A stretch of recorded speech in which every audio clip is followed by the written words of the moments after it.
On July 26, 2018, at 7:39 in the evening, a fire inspector from the city of Reading transmitted an emergency radio message. He gave his location. He asked for a water drop. He said he was getting burned over. No one responded. That night, something happened in California that science had never documented on American soil, something meteorologists had never anticipated, that firefighters had never been trained to face, and that most people, even today, struggle to fully imagine. A fire tornado, not a metaphor, not an exaggeration. An actual tornado, with winds of 143 miles per hour, a column rising 18,000 feet, and an internal temperature estimated at 2,700 degrees Fahrenheit, the melting point of steel. What you're about to hear is not the story of an ordinary natural disaster. It's the story of a precise and terrifying alignment of conditions that created something no one had ever seen before. And it's the story of the men and women who stood in its path without even knowing what was coming. To understand what happened on July 26, 2018, you have to go back well before that day. You have to understand the landscape, the climate, and a long series of bad news that had been building for years.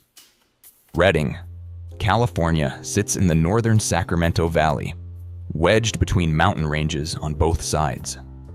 In spring, cool and moist air rolls in from the Pacific. It is pleasant, and it is green. But by July, that same air descends the eastern slopes of the mountains and loses all its moisture along the way. What reaches the valley floor is a scorching, bone-dry mass of air that literally pulls moisture out of everything it touches. Grass, soil, trees, everything desiccates down to nothing. In 2018, the situation was particularly alarming. Between 2012 and 2016, California had endured a historic drought. Then a brief wet period encouraged dense vegetation to grow back across Northern California. By 2018, all of that new growth had dried out completely. There was more fuel on the ground than there had been in decades. The hills around Reading were not just dry. They were flammable, ready to ignite. And the summer of 2018 had been punishing. For days, the thermometer in Reading had exceeded 110 degrees Fahrenheit. On July 26th, the recorded temperature in the city reached 113 degrees Fahrenheit. The air was so hot and so dry, it was already doing half a fire's work before a single flame had been lit. All it needed was a spark. On the afternoon of July 23rd, a vehicle towing a travel trailer was driving along State Route 299, west of Reading. One of the trailer's tires blew out. The steel rim scraped across the pavement. The sparks it threw ignited dry vegetation along the highway's edge almost instantly. The car fire had begun. For its first 2 days, the fire was large but relatively manageable. It spread uphill through the dry terrain west of Reading. Crews worked to establish containment lines. The terrain was difficult. The slopes were steep. But the fire wasn't yet uncontrollable. Not yet. Everything changed on July 26th. That day, a powerful weather system to the north began pushing strong winds southward toward the fire's location. These winds did not just feed the flames. They fundamentally transformed the nature of the fire. By around 5:30 in the evening, the fire transitioned from what specialists call a fuel-dominated fire, where vegetation and terrain dictate movement, to a wind-driven fire, where the wind itself becomes the engine. This is one of the most dangerous states a wildfire can enter. And almost no one on the ground realized it had already crossed that threshold. The fire exploded eastward and downhill, racing toward the western neighborhoods of Reading at terrifying speed. It ran 3 miles in just 4 hours. It jumped the Sacramento River. Evacuation orders went out to 38,000 residents. Entire families abandoned their homes in minutes. Cars backed up on the only available roads. The flames were moving faster than some people could drive. Zeta Bila, a resident of the Lake Keswick Estates neighborhood, did not receive her evacuation order until she could already see the flames from her window. There was only one road out of her neighborhood. It was completely backed up. She sat in her car, feeling the heat through the glass, watching the fire close in from behind. She and her children prayed. They made it out. Barely. Several miles to the north, Don Smith, an 81-year-old contract bulldozer operator working with the response services, was cutting a fire line above the Spring Creek Reservoir. The fire overran his position. A crew chief tried to reach him by radio multiple times. 2 firefighters attempted to reach him on foot. The encroaching flames forced them back. 4 helicopters dropped water around his last known location. The pilots were operating blind. The smoke was so thick they could not see the ground. At 6:08 in the evening, 1 helicopter had to land when its temperature warning light flicked on. Don Smith remained nowhere to be found. Firefighters were already confronting something that exceeded every framework they knew. But what they did not yet understand was that the worst was not the fire burning beneath their feet. It was what was forming in the sky above them. Here is something they don't teach you in wildfire training. Here is something that meteorologists themselves didn't know how to anticipate. A fire that burns with enough intensity can create its own weather. By releasing enormous amounts of heat energy into the atmosphere, the Carr fire was generating powerful columns of hot gas and smoke that rose rapidly into the sky. Around 7:20 in the evening, those columns punched through a layer of stable air and burst into the upper atmosphere.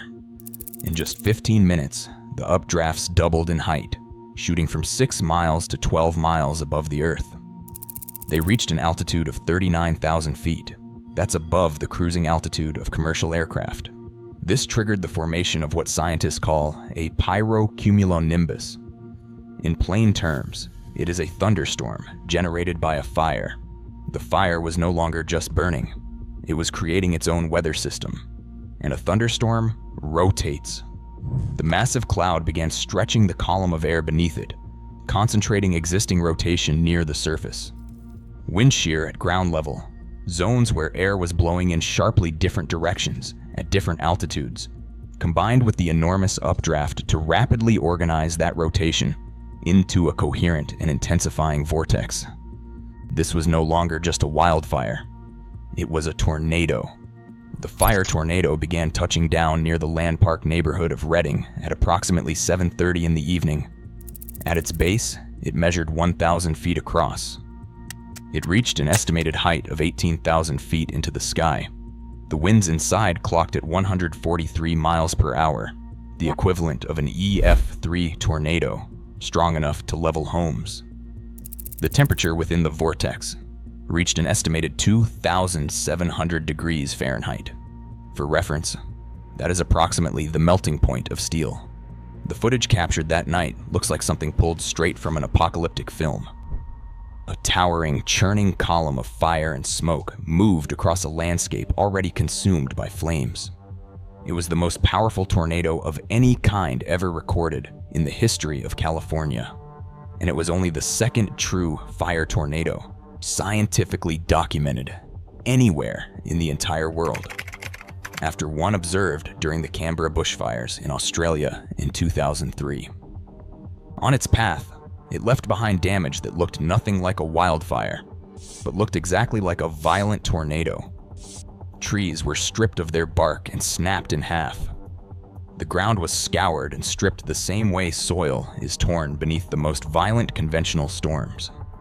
Massive electrical transmission towers, engineered to withstand extreme loads, collapsed. A steel pipe was found wrapped around a tree. Homes that the fire itself had never reached were still destroyed, their roofs torn off, their walls blown out by winds that had no business existing inside a wildfire. 3 bulldozer operators working in the nearby area, Don Andrews, Terry Cummings, and Jimmy Jones, were suddenly swallowed by the vortex. All 3 machines had their windows shattered simultaneously as rocks, burning embers, and debris bombarded the cabs. One of them managed to call 911. He told the operator he was in a dozer, that all the windows had blown out, that he had pulled his fire curtains down, and that he could not last too long. The operator told him to get out if he could do so safely. He said he could not, that it was all on fire around him. He asked to give the operator his wife's phone number. All three survived. Barely. And less than a mile away, a man no one expected to be in that location that evening had just transmitted his final radio message.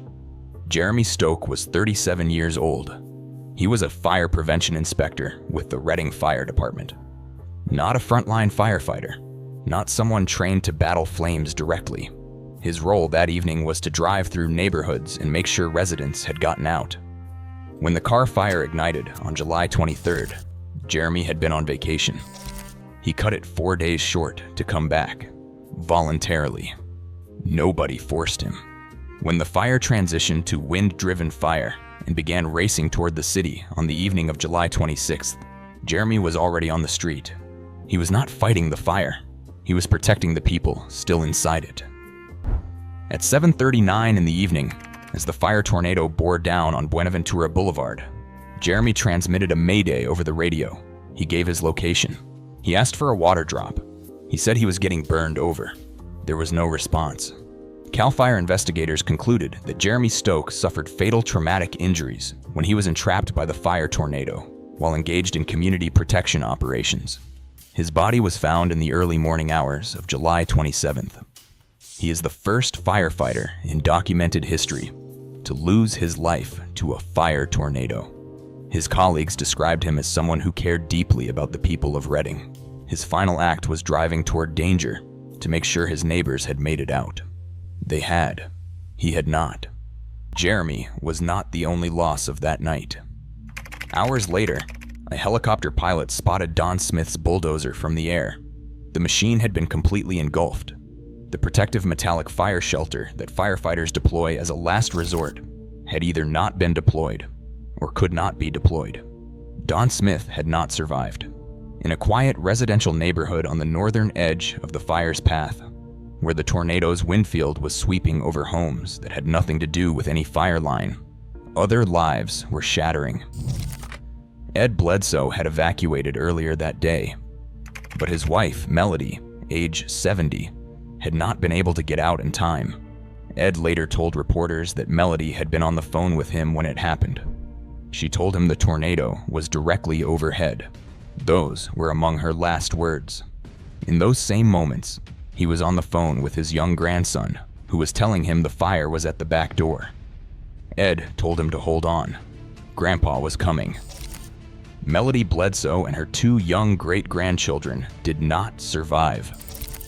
In total, the fire tornado directly claimed 4 lives.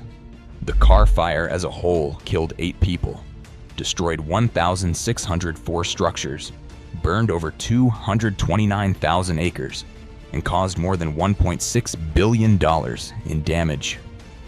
By 8 o'clock in the evening on July 26th, the fire tornado had dissipated. It had been on the ground for approximately 30 minutes. The car fire itself continued burning for 5 more weeks, finally contained on August 30th. But entire neighborhoods of Reading were already gone. Nearly all of the historic town of French Gulch was gone. Almost every house in the Keswick area was destroyed. Communities across Shasta and Trinity counties had been permanently changed. In the scientific community, the event triggered immediate and significant research. A study published in Geophysical Research Letters documented the tornado in detail. The authors concluded that it formed through mechanisms nearly identical to those of a conventional tornado. It was not simply a product of fire heat. It was a genuine atmospheric vortex driven by a fire-generated supercell. Critically, the authors showed that radar data had contained precursor indicators that could, in theory, have been used to issue a warning. Jeremy Stoke's name is now written into wildfire training materials across California. The way fire agencies plan for extreme fire behavior, and in particular, the danger to personnel who are nowhere near a direct fire line, was changed by what happened on Buenaventura Boulevard that evening. Before July 26, 2018, the idea that a wildfire could generate its own tornado was something most people, even within the specialized community, would have called impossible.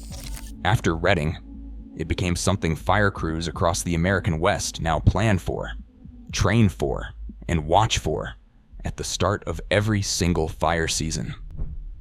Because the conditions that set everything in motion, the accumulated heat, the prolonged drought, the wind shear, and the enormous mass of dry fuel have not gone away. They are still there every summer, growing more intense every year. Firefighters know how to fight fire. They know how to read wind, but nobody prepared them to survive a tornado made of both. After July 26, 2018, that changed. Now they know it is possible, and that the next time it happens, they may not get a warning either.